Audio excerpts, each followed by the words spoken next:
the mole, part 4 of 6.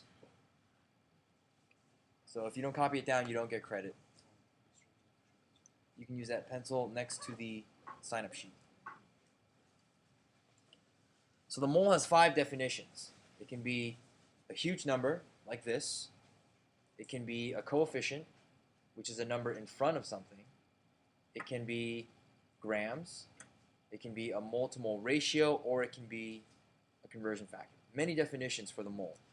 Today, we're going to cover the mole is a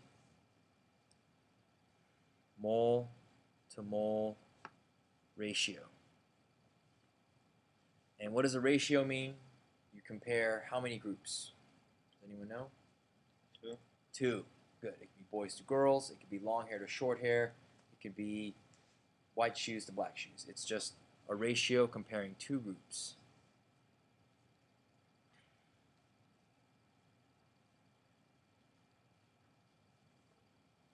Three steps to using the mole-to-mole ratio. The first, identify the mixture provided. And we did that yesterday. Whenever there was a number listed in the problem, we used that as our starting point, the provided. Number 2, place your mixture at the front of your ratio. So there's a beginning and there's an end to every mole-to-mole ratio. The mixture that's provided will be at the front of your ratio. And number 3, place your desired amount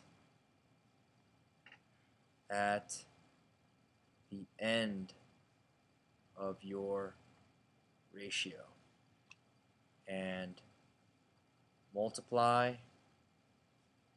and divide. So 3 steps for this mole definition, the one that's mole-to-mole ratio. So let's do an example, and you will need a calculator. So come get a calculator. Go ahead and stand up and raise your hand if you need a calculator. Everyone? Okay. Go pass those back. And everyone here? Yeah. And everyone here. Pass those back. And 2 of you.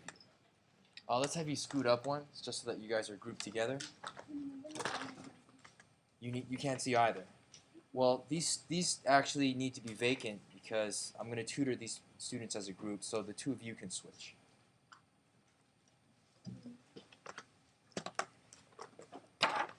And you'll need a periodic table. Go ahead and take 3.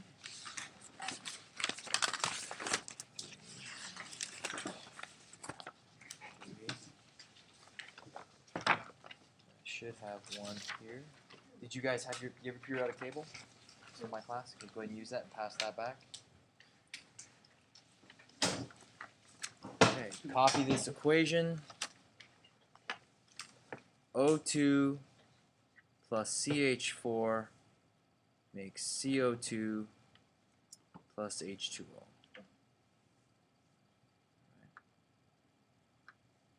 And the problem today is 3 grams of O2 are provided.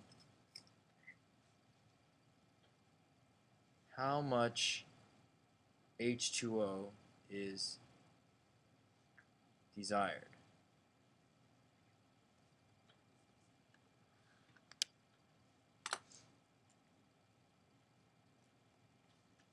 So what does the first step on your notes state? Identify what? Mixture provided. So what's provided? Is it 3 grams of O2 or H2O? 3 grams of O2. So place that mixture at the, what's it say? Front of your ratio. So let's write 3 grams O2 at the front. Third step, place your desired amount where? At the end. So what's desired? What? H2O. And usually it's in grams. So you have a beginning and an end of this mole-to-mole ratio.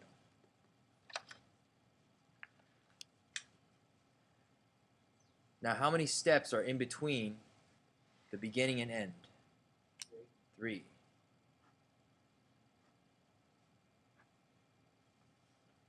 And what do we place at the beginning of the first ratio?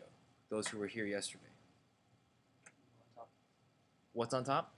1 mole, that's correct. And at the bottom of which step? The last one.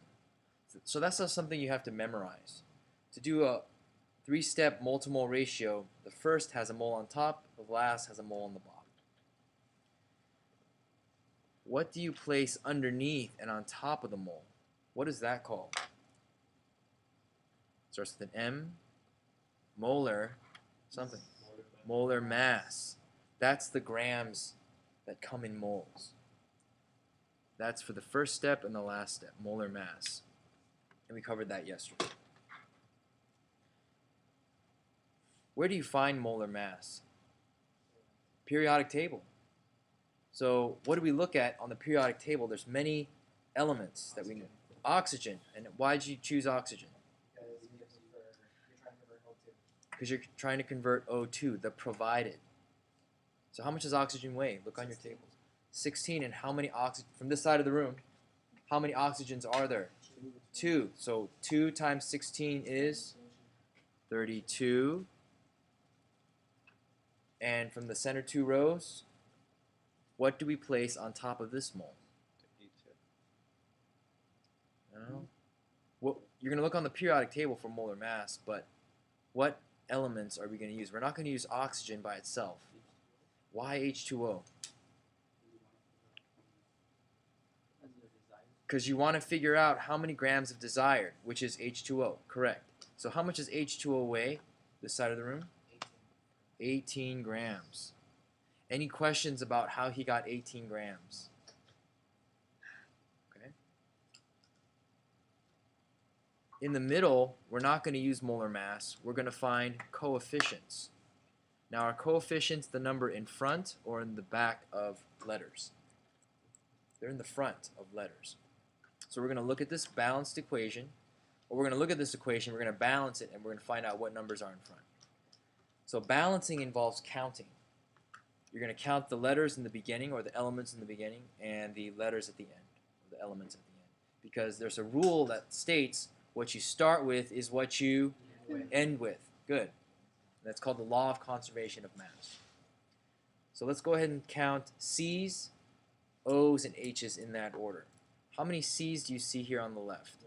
1. And C's on the right. H is on the left. H is on the right. So what should go in front? A 2. That way there's 4 H's. It's multiplication here. Now that we've done H's, let's do O's. How many O's are on the right? Well, there's 2 here, plus how many more?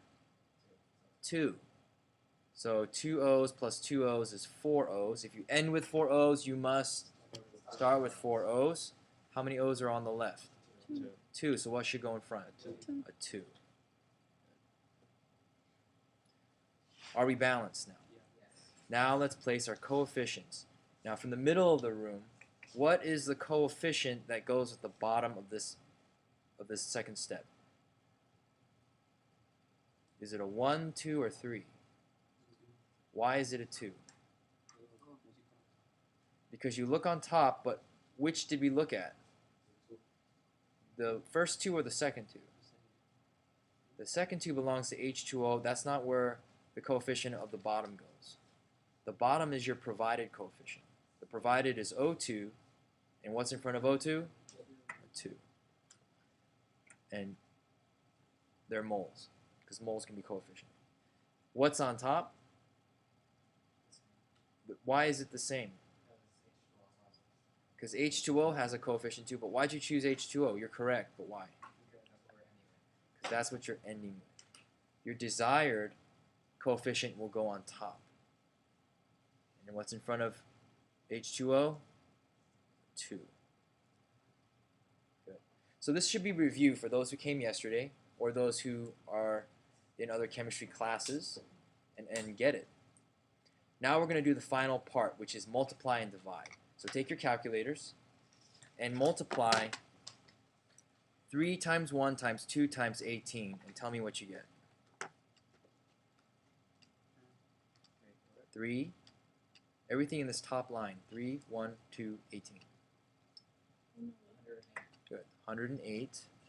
That's just the top. Now we're going to multiply the bottom line. This 3 is over an invisible 1, so it's going to be 1, 32, 2, 1. What does that make? And let's have this side of the room answer that. 64. Correct. You've done your multiplication. What do you do after that? What's the third? Divide. What is, okay, this row only, V&A's row only. What is 108 divided by 64?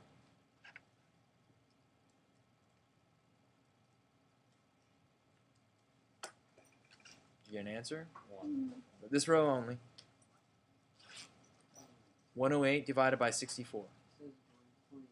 Yeah, that's correct. 1.68, what?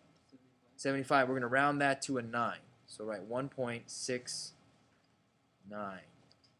And that's grams of H2O. Okay. So that's the final step.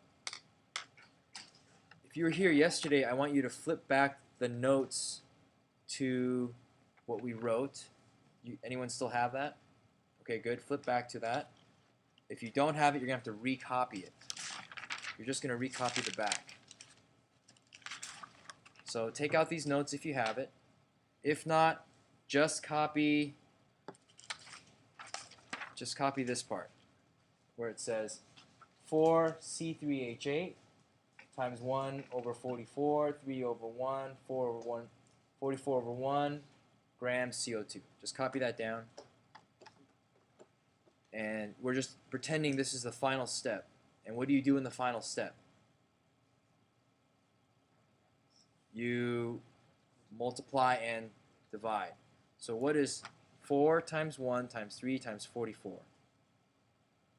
What does that make? Okay. 528. And this side of the room, what's 44 times 1 times 1? 44. And what's 528 divided by that? 44. 12 grams of CO2. All right? So that's what your assignment is